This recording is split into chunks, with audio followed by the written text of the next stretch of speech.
Assalamualaikum warahmatullahi wabarakatuh. Pada kesempatan kali ini kita akan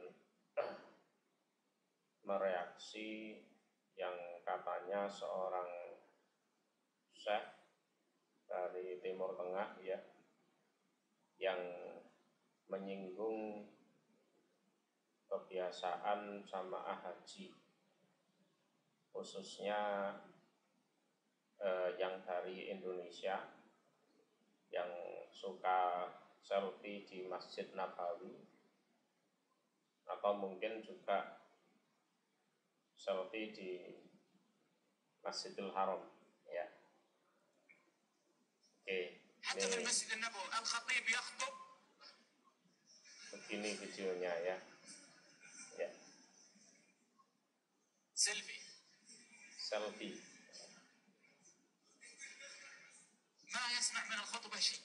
Jadi tidak dengar khutbah, tapi selfie.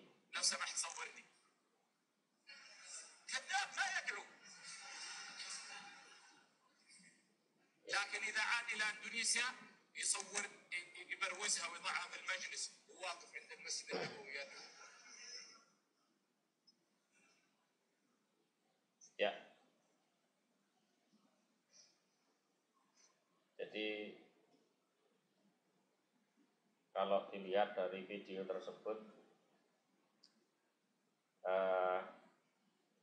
beliau menegur memang di jamaah haji dari Indonesia, baik di Mekah mungkin ya, juga di Madinah. Jadi waktunya khutbah tidak dengar khutbah ya, tapi malah asik selfie. Kemudian ada juga yang bergaya berdoa tapi tidak berdoa, lalu minta tolong pada temannya untuk difoto. Nah, setelah datang kembali ke tanah air, foto itu dicetak besar, ditaruh di rumah gitu ya. Tapi kalau dilihat juga, nah ini kalau ini di Makkah ya, ini jamaah haji Indonesia tiba di Mekah Al-Mukarramah pada malam hari 12 Juni 2022. Tak jarang di momen seperti ini banyak yang nangis ya, banyak yang nangis di depan Ka'bah. Lalu si petugas haji biasanya menegur petugas haji yang dari Timur Tengah ya, haram ya hajj, haram ya hajj. Jadi intinya tidak boleh ya, menangis di depan Ka'bah lah. Mungkin karena alasan dulu Nabi dan para sahabat tidak pernah melakukan yang seperti itu. Tapi di sini saya akan menyampaikan hal-hal yang tidak pernah dialami oleh syekh tersebut khususnya, dan orang-orang Saudi pada umumnya, yang mana hal ini terasa berat bagi orang Indonesia ya. Jadi orang Indonesia itu di usia 7 tahun mereka sudah diwajibkan untuk melaksanakan sholat 5 waktu. Ini yang beragama Islam ya. Dan salah satu rukun dari sholat adalah menghadap kiblat. coba bayangkan sejak usia 7 tahun disuruh sholat menghadap kiblat ke Ka'bah ya tentunya, terus menunggu hingga usia 60 tahun itu baru bisa melihat yang namanya Ka'bah. Coba bayangkan, hal ini tidak pernah dialami oleh orang Saudi. Ya, kalau orang Saudi sih kapanpun mereka pengen ke Masjidil Haram, ke Masjid Nabawi, ya oke, langsung jalan 2 jam 3 jam sampai, ya kan. Kalau orang Indonesia itu ya sampai usia 20 tahun itu dihabiskan untuk sekolah, rata-rata loh ya, kita bilang rata-rata. Kemudian habis itu menikah pun rata-rata ya modal dukul, mas kawinnya juga seperangkat alat sholat. Kemudian menata ekonomi suami istri tersebut, menyisihkan uang setelah digunakan untuk kebutuhan sehari-hari, biaya sekolah anak, terkumpul untuk daftar ONH biasa. Itu yes, rata-rata usia 40 tahun lah ya. Itu ada yang jual sawah, ada yang jual tanah, ada yang jual rumah, ada yang jual tambak. Itu pun kadang ya geger sama anaknya, Pak sampean ku piye, wong sawah tambak sampean dol kabeh, kayak munggah kaji lah, anak-anak sampean gak sampean tinggal warisan gitu kan. Ya orang tuanya ya ngeyel, pon niku cilik digedhekke sampai tuwek, bareng tuwek kok jagakno warisan, wis taruh pokoknya bapak pengen kaji, nah, kan gitu kan. Lah secara kejiwaan misalkan setelah daftar haji itu pun masih nunggu 20 tahun lah rata-rata ya, baru dipanggil oleh Kemenak ya untuk diberangkat haji usia 60. Seandainya ini secara kejiwaan loh ya, seandainya sampai di Mekah atau di Masjid Nabawi terus jemaah haji Indonesia terus nangis, itu kan saya kira wajar ya, saya kira sangat wajar ya. Jadi penantian yang sampai 60 tahun baru terpenuhi, melihat Ka'bah betul, dan seandainya nanti pulang itu loh belum tentu bisa balik ke situ lagi ya kan. Nah, hal-hal yang semacam ini tidak pernah dialami oleh syekh tersebut ya, tidak pernah dialami oleh syekh ini khususnya ya, dan orang Saudi pada umumnya, sehingga apa ya, begitu mudah mengatakan haram lah, mengatakan tidak boleh lah, bohong lah, dan lain-lain ya.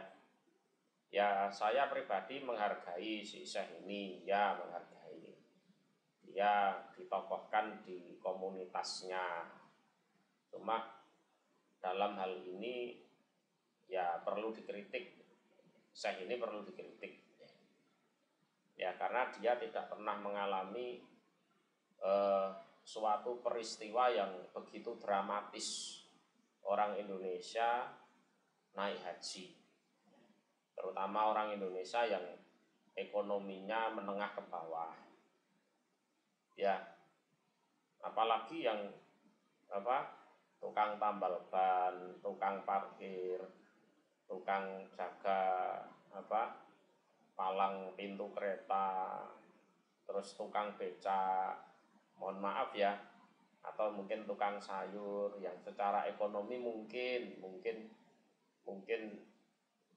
ya menengah ke bawah, terus tahu-tahu mendapat undangan dari Allah, jadi tamunya Allah. Apa salahnya kalau hati mereka itu terharu, terenyuh, terus di depan Ka'bah nangis, di Masjid Nabawi nangis, terus umpama ndak nangis terus foto-foto, ya, apa salahnya? Ya. Dan umpama mereka tidak mendengarkan khotbah, ya memang rata-rata ndak tahu bahasanya, khotbahnya pakai bahasa Arab, sementara dia ndak ngerti bahasa Arab, ya kan? Sehingga kesimpulannya adalah itu jamaah haji Indonesia yang kampungan atau memang hatinya dia ini yang keras, gitu loh. Hatinya keras maksudnya bagaimana? Mungkin karena terbiasanya bolak-balik ke Masjidil Haram, ke Masjid Nabawi tiap hari ya di situ. Terus menganggap Ka'bah, menganggap Masjidil Haram, menganggap Masjid Nabawi itu biasa-biasa saja.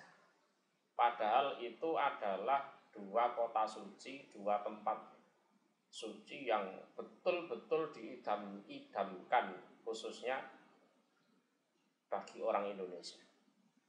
Dan mungkin dia nggak tahu bahwa umat Islam di Indonesia yang keislamannya baik, ya, keimanannya juga baik, yang sampai mati nggak bisa haji, nggak bisa umroh itu lebih banyak daripada yang bisa haji, bisa umroh. Kalau orang Saudi gampang itu, mau umroh kapanpun bisa, ya, mau haji tiap tahun juga bisa. Nah ini sisi-sisi yang mungkin beliau tidak tahu, dan semoga Allah mengampuni. Jadi ini jamaah haji Indonesia yang kampungan atau memang hati dia yang keras gitu.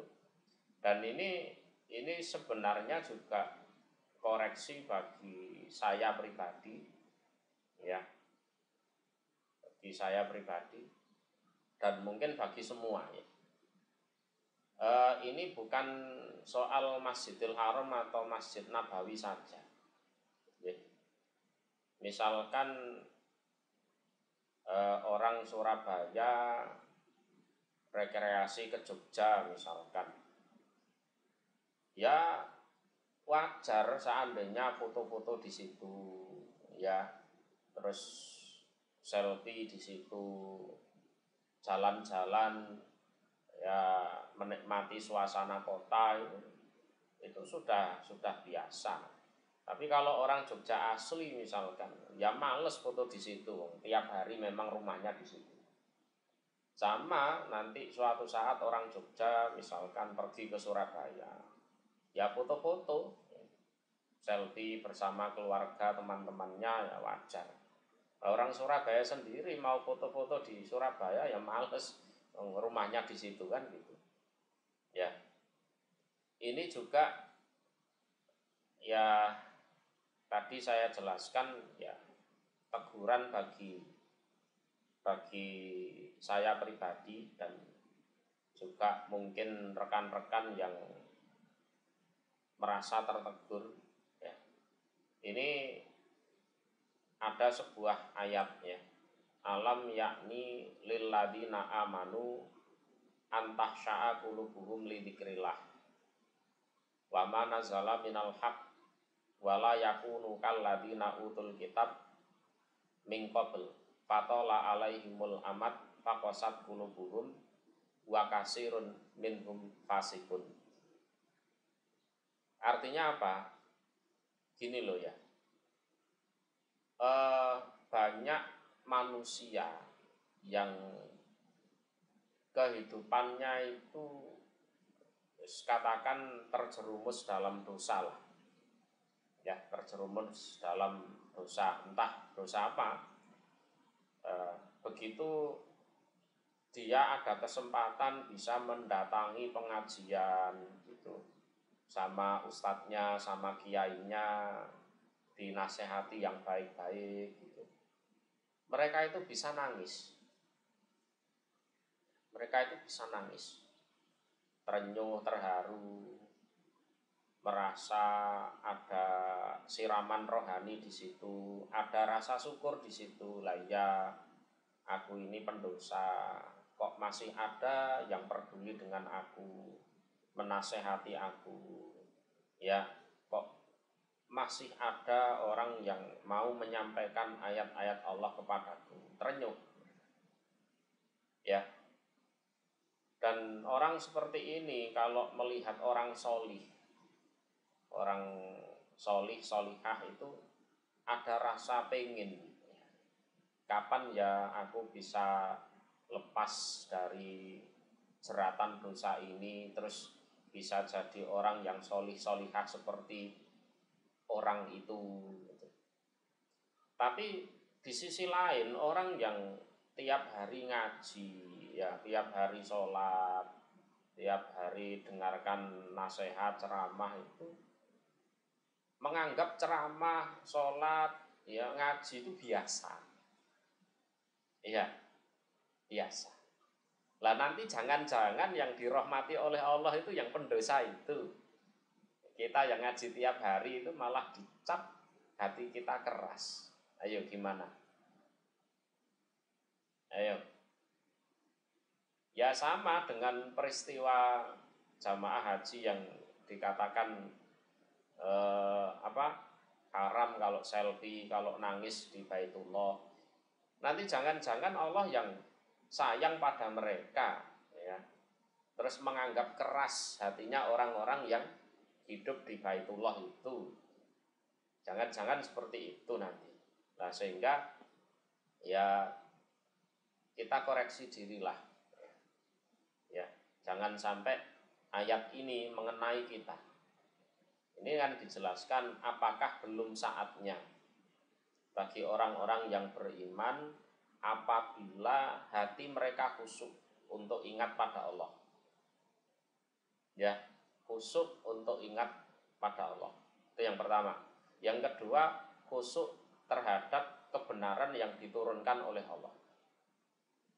Dan jangan sampai orang-orang yang beriman itu seperti orang-orang yang diberi kitab sebelumnya, ya, orang-orang Yahudi, orang-orang Nasrani. Kenapa? Mereka melewati kurun waktu yang lama, tapi bukan makin khusyuk hatinya, makin lemah lembut hatinya, tapi malah fakosat bulu-bulu, hatinya malah keras. Nah ini, dan kebanyakan adalah orang-orang yang fasik. Jadi ini adalah sebuah koreksi bagi diri saya pribadi dan mungkin juga bermanfaat untuk jenengan. Jangan-jangan kita ini yang sudah ditakdirkan bisa baca Quran tiap hari, sholat tiap hari, ya beramal baik tiap hari, itu hati kita keras, menganggap amal baik itu biasa-biasa saja. Ya, lah kok kalau seperti itu apa bedanya dengan kita, dengan orang-orang ahli kitab? Ya jangan sampai seperti itulah. Dan ini adalah koreksi diri bagi saya pribadi, ya. Jadi tetaplah bersyukur kita diqadar menjadi orang baik, bisa ibadah tertib, bisa ngaji tiap hari. Dengan bersyukur itu kita akan selalu bisa menganggap luar biasa kenikmatan tersebut. Kalau kesyukuran itu hilang, hati kita keras, amal solih yang kita lakukan tiap hari itu akan kita anggap biasa saja.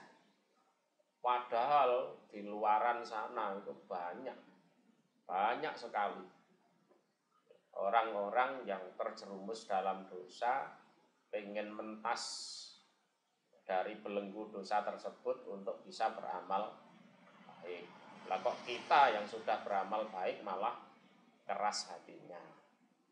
Ya seperti tadi, orang yang mungkin bisa bolak-balik ke Masjidil Haram, ke Masjid Nabawi, karena saking bisa bolak-baliknya tiap hari, menganggap Masjidil Haram, Masjid Nabawi itu biasa-biasa saja. Hatinya tidak tersentuh, keras, ya.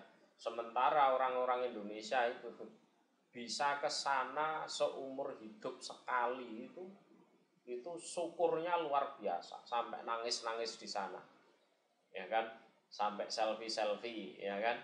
Karena apa? Mereka tahu bahwa di Indonesia itu banyak umat Islam yang sampai meninggal tidak bisa naik haji, tidak bisa umroh. Ya, semoga Allah memberikan manfaat dan barokah. Assalamualaikum warahmatullahi wabarakatuh.